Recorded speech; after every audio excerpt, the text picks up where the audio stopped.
স্বাগতম আপুনি চাই আছে সিটি 18 ষ্টুডিঅ'ত মই জয়ন্ত মাধৱ গোস্বামী অসমৰ 5খন জিলাক কৰোনাৰ ৰেড জোন হিচাপে ঘোষণা কৰা হৈছে হটস্পট হিচাপে ঘোষণা কৰা হৈছে নলবাৰী গোলাঘাট গোৱালপাৰা ধুবুৰী আৰু মৰিগাঁও জিলাক গোলাঘাটত চিকিৎসাধীন 9জনৰ 6জনৰ ফলাফল নিগেটিভ আৰু যদিও তৃতীয় পৰীক্ষাত 3জনৰ দেহত পুনৰ ওলাল কোভিড-19 পজিটিভ কৰোনা ভাইৰাছে সমগ্ৰ দেশ বৰ্তমান ৰঙীন কৰি তুলিছে হয় কৰোনা সংক্ৰমণৰ প্ৰতি লক্ষ্য ৰাখি স্বাস্থ্য মন্ত্ৰালয়ে তিনিটা ৰঙেৰে বিভক্ত কৰিছে সমগ্ৰ দেশক ৰেড জোন ইয়েলো জোন আৰু গ্ৰীণ জোন অসমৰ 5খন জিলাক কৰোনাৰ ৰেড জোন হিচাপে ঘোষণা নলবাৰী গোলাঘাট মৰিগাঁও গোৱালপাৰা ধুবুৰী জিলা হটস্পট হয় অসমৰ এই 5খন জিলাক কৰোনাৰ ৰেড জোন হিচাপে ঘোষণা নলবাৰী গোলাঘাট মৰিগাঁও হটস্পট হিচাপে ঘোষণা গোৱালপাৰা ধুবুৰী জিলাকো কৰোনাৰ হটস্পট হিচাপে ঘোষণা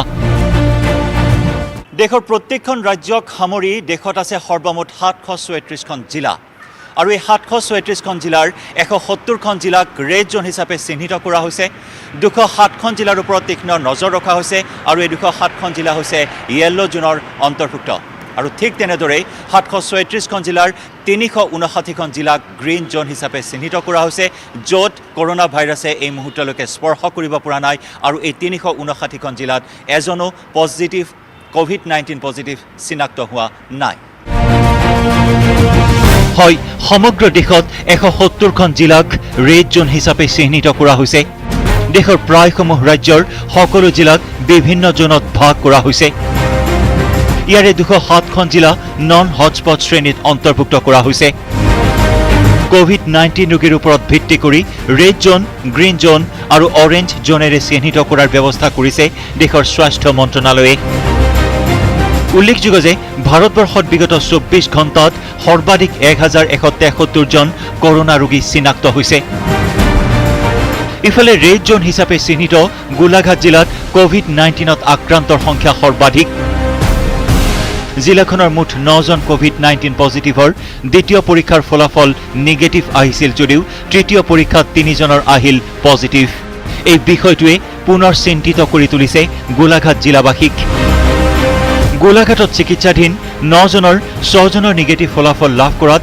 পুনৰ আটাইকেইজনৰে নমুনা ICMR লাহোৱাললৈ প্ৰেৰণ কৰা হৈছে এই পৰীক্ষাত নিগেটিভ আহিলে 6জনক শীঘ্ৰেই ঘৰলৈ যাবলৈ দিব পৰা যাব বুলি জনাই গোলাঘাটৰ শহীদ কুশল কোঁৱৰ অসামৰিক চিকিৎসালয়ৰ অধীক্ষক উত্তম দত্তই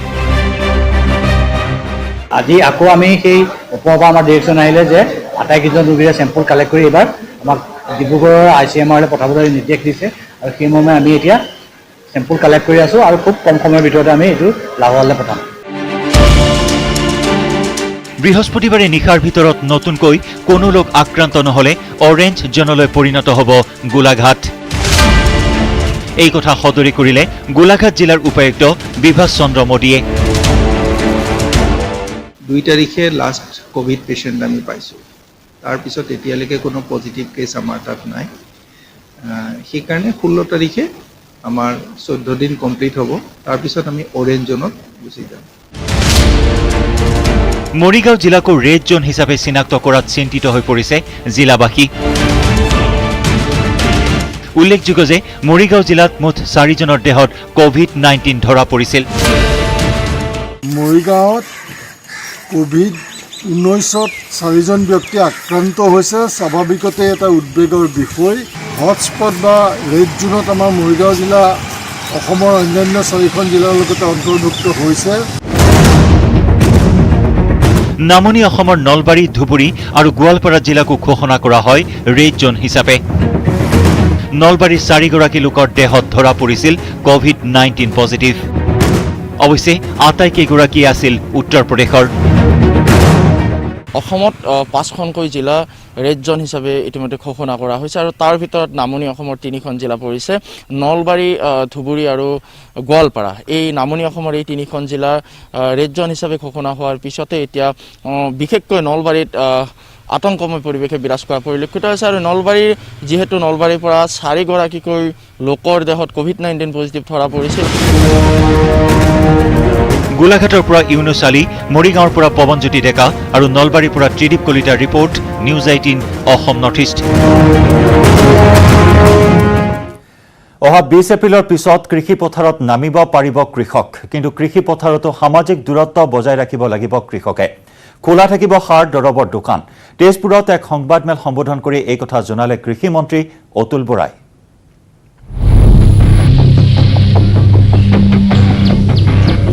20 এপ্ৰিলৰ পিছত কৃষি পথাৰত নামিব পাৰিব কৃষক, কিন্তু কৃষি পথাৰতো সামাজিক দূৰত্ব বজাই ৰাখিব লাগিব কৃষকসকলে। বুধবাৰে মঙলদৈত সাম্প্ৰতিক পৰিস্থিতিৰ বুজ লৈ সন্ধিয়া তেজপুৰ আৱৰ্ত ভৱনত এখন সংবাদমেলৰ আয়োজন কৰি কৃষি মন্ত্ৰী অতুল বৰাই এই মন্তব্য প্ৰকাশ কৰে। কৃষক কৃষি পথাৰলৈতো যাবই লাগিব। আমি সকলোৱে এটা কথা মনত ৰাখিব লাগিব, প্ৰতিৰোধ কৰিবৰ কাৰণে যুঁজি আছোঁ। গতিকে ছ'চিয়েল ডিষ্টেঞ্চিংটো মেইনটেইন কৰিহে এই কাম কৰিব লাগিব। এতিয়া খেতি ছিজনটো আহিছে, মই ভাবোঁ যে আজি বিহুৰ পিছতেই 20 তাৰিখৰ পিছত ডেফিনেটলি ফাৰ্মাৰ্ছসকল পথাৰলৈ যাব। দুৰ্ভগীয়া দৰিদ্ৰ কৃষকসকলক কিছু পৰিমাণে সকাহ দিয়াৰ বাবে ৰাজ্য চৰকাৰ কেন্দ্ৰীয় চৰকাৰৰ তৰফৰ পৰা 2000 টকাকৈ আৰ্থিক সাহায্য আগবঢ়োৱাৰ কথাও এই সংবাদমেল যোগে ঘোষণা কৰে অতুল বৰাই। কেৱল কৃষি ক্ষেত্ৰই নহয়, মাছ মাংসৰ বিক্ৰীটো যিহেতুকে বাধা নাই, গতিকে মাংসৰ বিক্ৰী আৰু পশুপালকক সকাহ দিয়াৰ বাবেও চিন্তা কৰি থকা হৈছে বুলিও মন্ত্ৰীগৰাকীয়ে জানিবলৈ দিয়ে। শোণিতপুৰ জিলাৰ উপায়ুক্ত মানৱেন্দ্ৰ প্ৰতাপ সিং, আৰক্ষী অধীক্ষক মুগ্ধজ্যোতি মহন্ত, অতিৰিক্ত আৰক্ষী অধীক্ষক নুমল মাহাতাৰ উপস্থিতিত কৃষি আৰু পশুপালন বিভাগৰ বিষয়ববীয়াৰ সৈতে এখন বৈঠকত মিলিত হৈ পৰিস্থিতিৰ বুজ লোৱাৰ পিছত সংবাদমেলত মন্ত্ৰীগৰাকীয়ে কেইবাটাও গুৰুত্বপূৰ্ণ কথা উল্লেখ কৰে। আৰু বিশেষভাৱে দ্বিতীয় পৰ্যায়ৰ লকডাউনৰ সময়ছোৱাত সৰ্বসাধাৰণ ৰাইজক ঘৰৰ ভিতৰতে থাকিবলৈ নিৰ্দেশ দিয়াৰ লগতে কঠোৰ হাতেৰে লকডাউন ভংগকাৰীক আৰক্ষীয়ে দমন কৰিব বুলিও উল্লেখ কৰে কৃষিমন্ত্ৰীগৰাকীয়ে।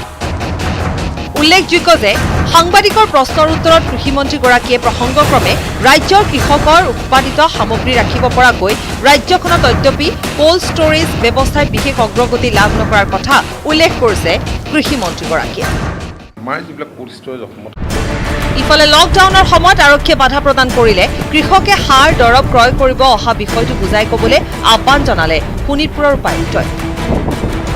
জিলা প্ৰশাসনৰ তৰফৰ পৰা জিলা কৃষি বিষয়াক আমি নিৰ্দেশ দিছোঁ যে গোটেইখিনি পেষ্টিচাইড দোকানী আৰু ফাৰ্টিলাইজাৰ দোকানীটো ইমিডিয়েটলি খুলি দিব লাগে, আৰু খেতিয়কে নিজৰ খেতি পথাৰত গৈ কৃষি কৰ্ম কৰিব পাৰে। অকণমান এইটোৱেই আমাৰ মিনিমাম গাইডলাইন আছে যে তেওঁলোকে ছ'চিয়েল ডিষ্টেঞ্চিং মেজাৰ ফ'ল' কৰে আৰু মাস্ক ঘৰতে বনোৱা মাস্কবিলাক পিন্ধি থাকে, যাতে আমি সুৰক্ষিত হৈ থাকিম। তেজপুৰৰ পৰা Hemanta Kumar Nath report, news 18 Assam north east.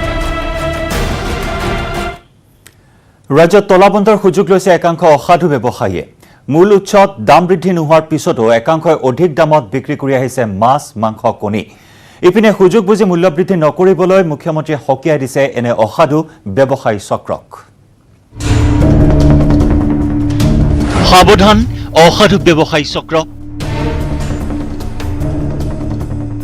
জনতাৰ বিপদৰ সময়ত সুযোগ নলব।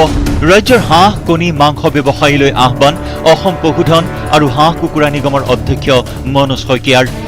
যে প্ৰশাসনে যিটো নিৰিখ, যিটো মূল্য নিৰ্ধাৰণ কৰিছে, সেই মূল্যটো যাতে কঠোৰভাৱে ৰূপায়ণ কৰা হয় তাৰ ওপৰত গুৰুত্ব দিয়া হৈছে। কোনো ব্যৱসায়ীয়ে যাতে এই ধৰণে বিক্ৰীৰ নামত যাতে আমাৰ জনসাধাৰণৰ পৰা অধিক মূল্য যাতে তেওঁলোকে নলয়। মূল উৎসত বৃদ্ধি হোৱা নাই কণী, মাংসৰ দাম। পূৰ্বৰ নিৰ্ধাৰিত মূল্যতে ক্ৰয় হৈছে কণী, ব্ৰইলাৰ। তেন্তে কিহৰ ভিত্তিত বজাৰত বৃদ্ধি পাইছে কণী, ব্ৰইলাৰৰ দাম? প্ৰশ্ন মনোজ শইকীয়াৰ। কণী যথেষ্ট পৰিমাণে আমাৰ ৰাজ্যত উপলব্ধ আছে। বাহিৰৰ পৰা যিখিনি কণী আহিব লাগে সেইখিনি কণী প্ৰতিদিনে আমাৰ ৰাজ্যলৈ আহি আছে, আৰু মই যিখিনি খবৰ লৈছোঁ ইয়াৰ সেই অনুসৰি আমাৰ খুচুৰা যিসকল ব্যৱসায়, কাৰণ কণীটো এতিয়া উপলব্ধ হৈছে অকল গেলামালৰ দোকানত, কাৰণ আমি যিহেতু কণীৰ কাৰণে সুকীয়া কোনো বিক্ৰীৰ ব্যৱস্থা আমাৰ নাই, সেইকাৰণে গেলামালৰ দোকানৰ জৰিয়তে কণীটো বিক্ৰীৰ ব্যৱস্থা কৰা হৈছে। আৰু এই খুচুৰা বিক্ৰীৰ ক্ষেত্ৰত কণীটো প্ৰতি কণীত 5 টকা মূল্যত বিক্ৰীৰ ব্যৱস্থা আছে।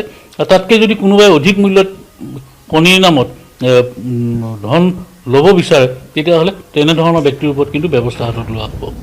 মাংস কণীত বৰ্ধিত দাম সংগ্ৰহ কৰিলে বিভাগে ল'ব উপযুক্ত ব্যৱস্থা। হাঁহ কুকুৰা নিগমৰ অধ্যক্ষ মনোজ শইকীয়াৰ নিৰ্দেশ, খুচুৰা বিক্ৰেতাই 5 টকাত বিক্ৰী কৰিব লাগিব কণী, 5 টকাৰ ওপৰত নিদিব প্ৰতিটো কণীত। অধিক দাম সংগ্ৰহ কৰিলে পোনপটীয়াকৈ দাখিল কৰিব পাৰিব অভিযোগ। তাৰ বাবে অচিৰেই মুকলি কৰিব অভিযোগ নম্বৰ। এই নম্বৰটোত ফোন কৰি অসম পশুধন আৰু হাঁহ কুকুৰা নিগমক দিব পাৰিব অভিযোগ। ইপিনে মহানগৰবাসীয়ে 2 এদিনতে লাভ কৰিব ছাগলী মাংস। ইতিমধ্যে আমি আমাৰ পশুধন নিগমৰ যিহেতু এটা অত্যাধুনিক আমাৰ যিহেতু বিজ্ঞানসন্মত কচাইখানা আছে, যিটোৰ জৰিয়তে হাইজেনিক মৃত্যু জনসাধাৰণে পাব পৰা ব্যৱস্থা কৰা হয়। আমি ভাবিছোঁ যে 2 এদিনতে আমি আমাৰ এই আধুনিক যিটো কচাইখানা, এই কচাইখানাটো আমি মুকলি কৰিম আৰু গুৱাহাটী মহানগৰবাসীয়ে যাতে ছাগলীৰ মাংসটো স্বাস্থ্যসন্মতভাৱে যাতে তেওঁলোকে আহাৰ হিচাপে গ্ৰহণ কৰিব পাৰে, তাৰ কাৰণে আমি বজাৰলৈ আগবঢ়াই দিয়াৰ কথা চিন্তা চৰ্চা কৰিছোঁ। এনেদৰেই এতিয়া লকডাউনৰ মাজতে মহানগৰবাসীক উৎকৃষ্ট খাদ্য যোগান ধৰিবলৈ সাজু হৈছে হাঁহ কুকুৰা নিগম। কেমেৰা পাৰ্চন মনোজৰ সহযোগত বলেন ভট্টাচাৰ্যৰ report, news 18 Assam north east. মুম্বাইৰ বান্দ্ৰাত 14 এপ্ৰিলত সংঘটিত ঘটনাই দেশবাসীকে চিন্তিত কৰি তুলিছে। কৰোনা মহামাৰী সংক্ৰমণ ৰোধৰ বাবে দেশত এতিয়া লকডাউন, কিন্তু বহিৰাজ্যত বন্দী হৈ থকা লোকসকলে স্বগৃহলৈ ঘূৰি যোৱাৰ তাৰণাৰে যাতে পুনৰ বান্দ্ৰাৰ দৰে ঘটনা সংঘটিত নকৰে তাৰ বাবে সতৰ্ক হ'বলৈ, সজাগ হ'বলৈ আহ্বান জনোৱা হৈছে। सारे सुझावों को ध्यान में रखते हुए ये तय किया गया है कि भारत में लॉकडाउन को अब 3 मई तक और बढ़ाना पड़ेगा। করোনা ভাইৰাছক জয় কৰাৰ স্বাৰ্থতে 3 মেলৈ বৃদ্ধি কৰা হৈছে লকডাউন। কিন্তু এই ঘোষণাৰ পিছতে মঙলবাৰে মুম্বাইৰ বান্দ্ৰা ষ্টেচনত সংঘটিত হ'ল ভয়ংকৰ ঘটনা। সামাজিক দূৰত্ব বৰ্তাই ৰখাৰ স্বাৰ্থতে বৃদ্ধি কৰা হৈছে লকডাউন, কিন্তু মুম্বাইৰ বান্দ্ৰাত সম্পূৰ্ণৰূপে ব্যৰ্থ হ'ল লকডাউন। স্বগৃহলৈ ঘূৰি যাবলৈ বান্দ্ৰা ষ্টেচনত গোট খালে বহিৰাজ্যৰ শ শ শ্ৰমিক। এনে ঘটনা এয়াই প্ৰথম নহয়, পূৰ্বে আন স্থানতো সংঘটিত হৈছিল এনেদৰে শ শ শ্ৰমিক গোট খোৱাৰ ঘটনা। এয়া মুম্বাইৰ বান্দ্ৰা ষ্টেচন আৰু দিল্লীৰ আনন্দ বিহাৰৰ দৃশ্য। দুয়োটা স্থানতে শ্ৰমিকসকলে পাৰ কৰিছে দুৰ্বিষহ জীৱন। শ্ৰমিকসকল স্বগৃহলৈ ঘূৰি যোৱাৰ তাৰণাৰে ওলাই আহিছে, কিন্তু এই সময় সঠিক নহয় উভতনি যাত্ৰাৰ। ये साफ है कि हमने जो रास्ता चुना है आज की स्थिति में वही हमारे लिए सही है। सोशल डिस्टेंसिंग और लॉकडाउन का बहुत बड़ा लाभ देश को मिला है। এবাৰ ভাবি চাওক, এনেদৰে জনসমাগমৰ মাজত কেনেদৰে সম্ভৱ হ'ব সামাজিক দূৰত্ব বৰ্তাই ৰখাৰ। লকডাউন ভংগ হ'লে কেনেকৈ হ'ব ৰাষ্ট্ৰৰ জয়। এনে পৰিস্থিতিৰ উদ্ভৱ হ'লে জয় হ'ব কৰোনাৰে। সন্দেহাতীতভাৱে এই পৰিস্থিতি বৰ কঠিন। কৰ্মহীন হৈ পৰাৰ বাবে দিনে দিনে বেয়া পৰিস্থিতিলৈ গতি কৰিছে শ্ৰমিকসকলৰ জীৱন। এফালে আপোনজনৰ পৰা আঁতৰত থকাৰ যন্ত্ৰণা, আনফালে পেটৰ ভোক। দুৰ্বিষহ হৈ পৰিছে শ্ৰমিকসকলৰ জীৱন, কিন্তু তাৰ মাজতো তেওঁলোকে মানিবই লাগিব লকডাউন। ৰেল চলাচল আৰম্ভ হ'লে দ্ৰুত সংক্ৰমণ ঘটিব কৰোনাৰ। অসম্ভৱ হৈ পৰিব সামাজিক দূৰত্ব বৰ্তাই ৰখাৰ। লকডাউন ভংগ হ'লে বিয়পি পৰিব মহামাৰী কৰোনা। এবাৰ ভাবি চাওক, ভাৰতত আছে বহিৰাজ্যত কাম কৰা কোটি কোটি শ্ৰমিক। এটা দবাত যাত্ৰা কৰে ন্যূনতম ৭২ জন লোকে। সামাজিক দূৰত্ব নামানি শ শ লোকে যাত্ৰা কৰিব একেলগে। ভাইৰাছৰ সংক্ৰমণ ঘটিলে সংক্ৰমিত হ'ব শ শ লোকলৈ। আক্ৰান্ত পৰিয়ালৰ লোকলৈও সংক্ৰমিত হ'ব ভাইৰাছ। এই প্ৰক্ৰিয়াৰে গাঁওখনলৈকে সংক্ৰমিত হ'ব কোভিড-19ৰ বীজাণু আৰু কৰোনা সংক্ৰমিত হৈ পৰিব কোটি কোটি লোকলৈ। সৃষ্টি হ'ব অভাৱনীয় দুৰ্যোগৰ। সাৰি নেযাব কোনোজন। সেইবাবেই সকলো য'তে আছে ততেই থাকক যদি কোনো সমস্যাৰ সন্মুখীন হৈছে তেন্তে সহায় বিচাৰক মাত্ৰ মাৰাত্মক কৰোনাক এতিয়াই পৰাজয় কৰাত সহায় আগবঢ়াওক আপুনিও bureau report news 18 Assam north east লকডাউনৰ ফলত সমগ্ৰ দেশতে অভাৱনীয়ভাৱে হ্ৰাস পাইছে বায়ু প্ৰদূষণ কিন্তু এই ক্ষেত্ৰত যেন ব্যতিক্ৰম যোৰহাট নগৰ অঞ্চলত লকডাউনৰ সময়ছোৱাটো অব্যাহত থকা ভয়ংকৰ বায়ু প্ৰদূষণে জিয়াটো ভুগাইছে জনসাধাৰণক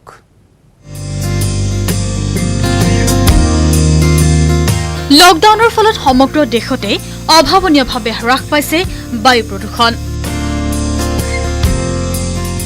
কিন্তু এই ক্ষেত্ৰত যেন ব্যতিক্ৰম যোৰহাট নগৰ অঞ্চলত লকডাউনৰ সময়ছোৱাটো অব্যাহত আছে ভয়ংকৰ বায়ু প্ৰদূষণ এতিয়া এই বায়ু প্ৰদূষণে জিয়াটো ভুগাইছে জনসাধাৰণক গড়মূৰ নগৰৰ জাবৰসমূহ পেলাই অহা স্থানত ইয়াৰ পৰা নিৰ্গত হোৱা বিষাক্ত দুৰ্গন্ধময় ধোঁৱাই ছানি ধৰিছে যোৰহাটৰ আকাশ বতাহ লকডাউনৰ সময়ছোৱাত সমগ্ৰ দেশতে বায়ু প্ৰদূষণ হ্ৰাস পাইছে কিন্তু এই ক্ষেত্ৰত আন এক অভিলেখ ৰচনা কৰিছে যোৰহাটে কিয়নো এই সময়ছোৱাত আটাইতকৈ বেছি বায়ু প্ৰদূষণ হৈছে যোৰহাট নগৰত সন্ধিয়া হোৱাৰ লগে লগে যোৰহাট নগৰ ছানি ধৰে কুঁৱলী সদৃশ বিষাক্ত ধোঁৱাই সমীপৰ লোকসকলে নিশা শুওঁতেও মুখত মাস্ক লগাই থবলৈ বাধ্য হৈছে বিগত 24 ঘণ্টাই বিষাক্ত ধোঁৱাৰ প্ৰকোপত বাসগৃহসমূহৰ দুৱাৰ খিৰিকী বন্ধ কৰি থবলৈ বাধ্য হৈছে স্থানীয় বাসিন্দাসকল এইখিনি যি আছে আপোনাৰ এইখন মোৰ ঘৰৰ পৰা ইয়াৰ 2 কিলোমিটাৰ আঁতৰত আমি অকণমান কম ধোঁৱাটো পাওঁ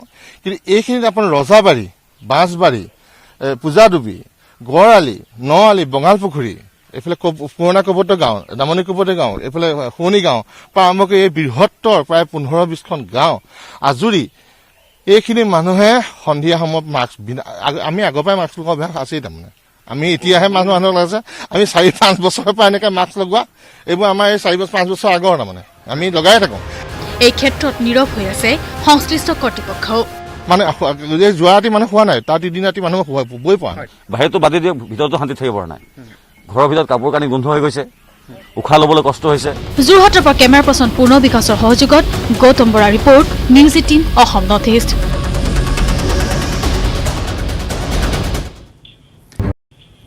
আৰু সিটি 18ত এই মুহূৰ্তত জনাব বিচাৰিছো এটা বিগ ব্ৰেকিং নিউজ মৰিগাঁৱত পুনৰ দুজন লোক কোভিড-19ত আক্ৰান্ত হৈছে দুইজনৰে নমুনাৰ পৰীক্ষাৰ ফলাফল পজিটিভ অসমত কোভিড-19ত আক্ৰান্তৰ সংখ্যা বৃদ্ধি পালে 34 জনলৈ টুইটযোগে এই কথা জনালে স্বাস্থ্য মন্ত্ৰী ডক্টৰ হিমন্ত বিশ্ব শৰ্মাই নিজামুদ্দিনৰ জামাতীৰ সংস্পৰ্শলৈ আহিছিল এই দুইজন লোক এই মুহূৰ্তৰ বিগ ব্ৰেকিং নিউজ পুনৰ দুজন বৃদ্ধি পালে অসমত কোভিড-19ত আক্ৰান্ত আৰু ইয়াকে লৈ অসমত এই পৰ্যন্ত 34 জনকৈ লোক আক্ৰান্ত হৈছে কোভিড-19ত দুইজনৰে নমুনা পৰীক্ষাৰ ফলাফল পজিটিভ পোৱা হৈছে টুইটযোগে এই কথা জনালে স্বাস্থ্য মন্ত্ৰী ডক্টৰ হিমন্ত বিশ্ব শৰ্মাই নিজামুদ্দিনৰ জামাতীৰ সংস্পৰ্শলৈ আহিছিল দুইজন আৰু এই দুইজন ব্যক্তিয়ে হৈছে মৰিগাঁও জিলাৰ ইতিমধ্যে মৰিগাঁও জিলাক ৰেড জোন হিচাপে চিহ্নিত কৰিছে দেশৰ স্বাস্থ্য মন্ত্ৰণালয়ে দেশৰ 170খন জিলাক ৰেড জোন হটস্পট হিচাপে ঘোষণা কৰা হৈছে আৰু তাৰ ভিতৰত আছে অসমৰ 5খনকৈ জিলা আৰু ইয়াৰে অন্যতম হৈছে মৰিগাঁও জিলা মৰিগাঁৱত ইতিমধ্যে সৰ্বাধিক লোক আক্ৰান্ত হৈছে কোভিড-19ত আৰু এইবাৰ পুনৰ দুজন লোকৰ দেহত ধৰা পৰিছে মাৰাত্মক কোভিড-19 নিজামুদ্দিন সংযোগ এই দুজনৰ ক্ষেত্ৰত নিজামুদ্দিনৰ জামাতীৰ সংস্পৰ্শলৈ আহিছিল এই দুইজন ব্যক্তি নমুনাৰ পৰীক্ষাৰ ফলাফলত পজিটিভ পোৱা হৈছে আৰু এই কথা স্বাস্থ্য মন্ত্ৰী ডক্টৰ হিমন্ত বিশ্ব শৰ্মাই সদৰি কৰিছে আৰু ইয়াকে লৈ ৰাজ্যত কোভিড-19ত আক্ৰান্তৰ সংখ্যা বৃদ্ধি পালে 34 জনলৈ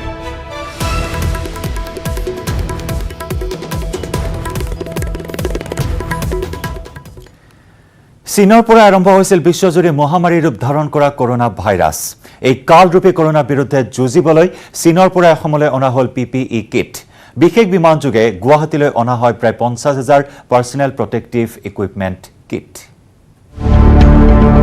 কৰোনাৰ বিৰুদ্ধে যুঁজিবলৈ চীনৰ পৰা আহি পালে ৰক্ষা কৱচ গুৱাহাটী পালেহি মেড ইন চাইনাৰ 50,000 PPE কিট ৰাজ্যিক স্বাস্থ্যমন্ত্ৰী পীয়ুষ হাজৰিকাৰ সৈতে মন্ত্ৰী হিমন্ত বিশ্ব শৰ্মাই চমজি ল'লে চীনৰ গুৱানজুৰ পৰা অনা PPE কিটসমূহ চীনৰ গুৱানজাও প্ৰদেশৰ পৰা এতিয়া বিশ্বলৈকে PPE কিট ক্ৰয় কৰি থকা হৈছে ভাৰত চৰকাৰে ইতিমধ্যে কিছু PPE কিট দেশৰ বাবে ক্ৰয় কৰিছিল আমি চেষ্টাত আছিলোঁ যাতে আমি বৰ্তমান 1000, 2000, 3000কৈ কিনি আছিলোঁ। আমাৰ মনত সংশয় আছিলে যদি PPE কিটছ কেতিয়াবা কমি যায় আমাৰ ডক্টৰ নাৰ্ছসকলে ডিউটি কৰিব ভয় খাব, ডিউটি কৰিব নোৱাৰিব। আজি প্ৰথমবাৰৰ বাবে খুব সম্ভৱ ভাৰত চৰকাৰে কিনিছে, কিন্তু ৰাজ্য চৰকাৰ হিচাপে আমি প্ৰথম ডাইৰেক্ট আজি ইম্পৰ্ট কৰিবলৈ সফল হ'লোঁ। 50,000 PPE কিটছ আজি আমাৰ মাজত একেলগে আহি পৰিলে। PPE কিট অৰ্থাৎ পাৰ্চনেল প্ৰটেকশ্যন ইকুইপমেণ্ট, যাৰ অৰ্থ ব্যক্তিগত সুৰক্ষা সঁজুলি। এই সঁজুলি মানে হেণ্ড গ্লভছকে ধৰি চিকিৎসক নাৰ্ছে কৰোণা ৰোগীক চিকিৎসা কৰাৰ সময়ত পিন্ধা সমগ্ৰ শৰীৰ থকা সাজযোৰ। কৰোণাৰ বিৰুদ্ধে যুঁজিবলৈ দেশক প্ৰতিদিনে এতিয়া প্ৰয়োজন হৈছে 1 লাখকৈ PPE কিটৰ। শেহতীয়াকৈ ভাৰতে প্ৰতিদিনে 30,000 পৰ্যন্ত PPE কিট থলুৱাভাৱে প্ৰস্তুত কৰাৰ সক্ষমতা গঢ়ি তুলিছে। বাকী প্ৰয়োজনীয় PPE কিটৰ বাবে ভৰসা কৰিবলগীয়া হৈছে এই PPE কিটৰ মুখ্য উৎপাদক চীন দেশৰ সৈতে। ইতিমধ্যে চীনে দেশক যোগান ধৰিছে বুজন পৰিমাণৰ PPE কিট। অসমকো প্ৰয়োজন হৈছে বহু পৰিমাণৰ PPE কিট। কেন্দ্ৰীয় চৰকাৰে দেওবাৰে 5,000 কিট আগবঢ়াইছিল। ৰিলায়েন্স ইণ্ডাষ্ট্ৰিজৰ অধ্যক্ষ মুকেশ আম্বানীয়েও আগবঢ়াইছিল 10,000 কিট। স্বাস্থ্যমন্ত্ৰী হিমন্ত বিশ্ব শৰ্মাই দেওবাৰে ঘোষণা কৰিছিল অসমত প্ৰায় 86,000 PPE কিট থকাৰ কথা। ইয়াৰ পিছতে চীনে যোগান ধৰা 50,000 PPE কিটে কৰোণাৰ বিৰুদ্ধে চলাই থকা সংগ্ৰামখনত স্বাস্থ্য বিভাগটোৰ স্থিতি মজবুত কৰি তুলিছে। Bureau' report, news 18 Assam north east. তলাবন্ধৰ মাজতে বহিৰাজ্যৰ পৰা খোজ কাঢ়ি অসমত উপস্থিত হ'ল শ্ৰমিকৰ এটা দল। কেইবাশ কিলোমিটাৰ খোজ কাঢ়ি নাগালেণ্ডৰ পৰা মৰিয়নীত আহি উপস্থিত হ'লহি এই শ্ৰমিকৰ দলটো। ইপিনে নাগালেণ্ডৰ পৰা অসমত প্ৰৱেশৰ পিছতো শ্ৰমিকৰ দলটোৰ স্বাস্থ্য পৰীক্ষা কৰোৱা নাই প্ৰশাসনে। লকডাউনৰ মাজতে ৰাজপথত এদল শ্ৰমিক। নাগালেণ্ডৰ পৰা খোজকাঢ়ি গৃহাভিমুখী হৈছে শ্ৰমিকৰ দলটো। বুধবাৰে নিশা ধোদৰ আলিত 13জনীয়া এটা শ্ৰমিকৰ দল। নাগালেণ্ডৰ কয়লা খনিত কাম কৰা এইসকল শ্ৰমিকে কেইবাশ কিলোমিটাৰ খোজকাঢ়ি ৰাওনা হৈছে আপোন ঘৰখনলৈ।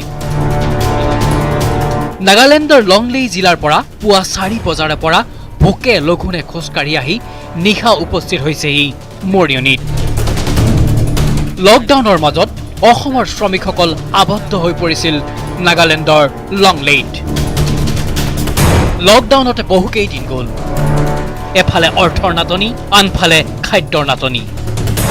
নাই খোৱা পানী, ঔষধ পথ্যও। অৱশেষত লকডাউনৰ মাজতে খোজকাঢ়ি গৃহাভিমুখী হয় শ্ৰমিকসকল। এই শ্ৰমিকৰ দলটো গোলাঘাটৰ উৰিয়াম ঘাটৰ। তাৰ পৰা 4 বাজিৰ পৰা ওলাই আহিছে। ৰাতিপুৱা খাই বৈ পেলাই 4টা বজাত ওলাইছে। হয়। কিমান আহিছে আপোনালোক মানুহ? আমি 13জন আহিলোঁ। 13জন আহিছে। এই সকলো আপোনালোক সকলো আহিছে? কি কামত গৈছিলে আপোনালোক? তাত কি কামত আছিলে? কয়লা খান্দিব গৈছিলে ছাৰ। আপোনালোক তাত খোৱা বোৱা ব্যৱস্থা দিছিলে? খোৱা বোৱাটো ঠিকেই দিছিলে, তাৰমানে তাতে পানীৰ অসুবিধা ছাৰ। আৰু এতিয়া বৰ্তমান লকডাউনৰ কাৰণে দৰৱ পাতি নাপায়, পানী নোপোৱাৰ কাৰণে আমি ওলাই আহিলোঁ। নাগালেণ্ডত আবদ্ধ হৈ থকা আন বহু শ্ৰমিকে উপায়ন্তৰ হৈ এনেদৰে 350-400 কিলোমিটাৰ দূৰত থকা আপোন ঘৰখনলৈ খোজকাঢ়িয়ে বাট বনাইছে। পুৱতি নিশাৰে পৰা পাহাৰে ভৈয়ামে খোজকাঢ়ি আগবঢ়া এই শ্ৰমিকসকলে ভৰিৰ বিষৰ উপশম পাবলৈ বাৰে বাৰে খাইছে বিষৰ টেবলেট। মাত্ৰ বিস্কুট আৰু চিৰা খায়ে খোজকাঢ়িছে তেওঁলোকে। পাহাৰে ভৈয়ামে অতিক্ৰম কৰিছে শ কিলোমিটাৰ। বিশেষকৈ পানীৰ সংকটত ভুগি লকডাউনৰ মাজতে ঘৰলৈ পুলিবাট বুলিবলৈ বাধ্য হৈছে এওঁলোক। কিন্তু কোনো স্থানতে স্বাস্থ্য পৰীক্ষা নোহোৱাকৈ অসম সোমোৱা এই শ্ৰমিকসকলৰ স্বাস্থ্যক লৈ উত্থাপন হৈছে প্ৰশ্নৰ।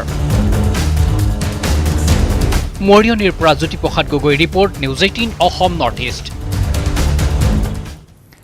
প্ৰধানমন্ত্ৰী মোদীয়ে আহ্বান জনোৱা লকডাউনৰ বাবে ঘৰতে আবদ্ধ হৈ আছে দেশবাসী। ঘৰতে আবদ্ধ হৈ আছে বৃক্ক আৰু যকৃত ৰোগত ভোগা বজালীৰ কঁঠালমুৰি ঘাটৰ বাণীকান্ত দাস নামৰ এগৰাকী ব্যক্তি। 3 মাহ ধৰি আক্ৰান্ত হৈ থকা লোকজনক এতিয়া প্ৰয়োজন বৃহৎ পৰিমাণৰ ধনৰ।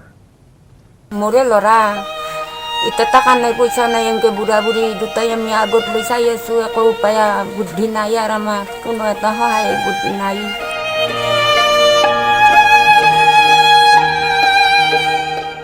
বজালিত এগৰাকী মাতৃৰ চকুত চকুলো ৰোগীয়া শয্যাগত পুত্ৰক সহায়ৰ আহ্বান 3 দিন ধৰি ভোকে লঘোণে পৰিয়ালটো উপায়ো নাই সহায়ো নাই এনেকে আগত লৈ চাই আছো কান্দি কাটি ৰাতি হ'লে ঘুমটি নাই খাব নোৱাৰোঁ চলিটোক দাহতে এনকে আছো আৰু আমি আৰু কি উপায় কৰোঁ উপায়ে নাই একো কেমেৰাৰ সন্মুখতে হুকুকাই কান্দি উঠিল মাতৃ লকডাউনৰ বাবে ঘৰতে আবদ্ধ হৈ আছে এটা পৰিয়াল বজালিৰ কঁঠালমুৰি ঘাটৰ বাণীকান্ত দাস নামৰ এগৰাকী ব্যক্তি যিগৰাকী ব্যক্তিৰ যোৱা 3 মাহ ধৰি এনেদৰে পৰি আছে বিচনাত